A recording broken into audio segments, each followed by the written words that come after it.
இலங்கையில மிகவும் பாதிக்கப்பட்ட பகுதி யாழ்ப்பாணம், மட்டக்களப்பு, முல்லைத்தீவு, காரைத்தீவு.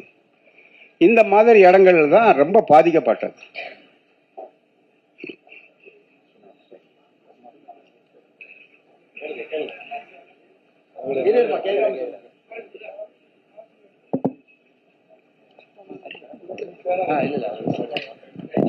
அண்ணா சொல்லுங்கண்ணே, பரவாயில்ல சொல்லுங்க, நீங்க மனசுல இருக்க சொல்லுங்க, கேளுங்கண்ணே, ஒன்றும் இல்லை, சாரிங்க, அதான் சாரிண்ணே சொல்லுங்கண்ணே, கேளுங்கண்ணே.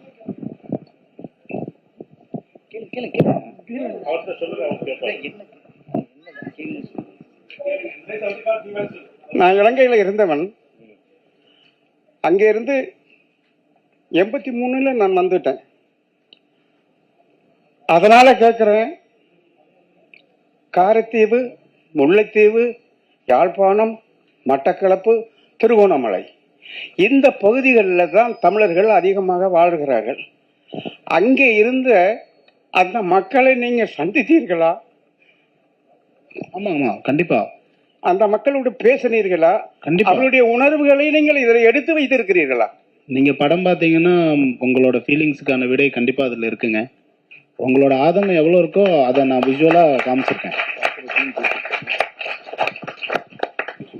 அததான் நான் சொன்னேன், நாங்க நடிக்கும் போதே உணர்ந்தோம். அப்ப அவங்களுக்கு எப்படி இருக்குன்னு நானும் ராமசாமிய எனக்கு சொல்லிட்டு இருக்கும் போது அதை பத்தி எல்லாம் சொல்லும் போது சொன்னாருன்னா, இப்ப படம் பார்க்கும்போது உங்களுக்கு அந்த இது தெரியும். ரொம்ப ரொம்ப நன்றி. எனக்கு தெரிஞ்சு இந்த படத்தினுடைய மிகப்பெரிய வெற்றியாக அவரு கேட்ட கேள்வி இருக்கும் நான் நினைக்கிறேன்.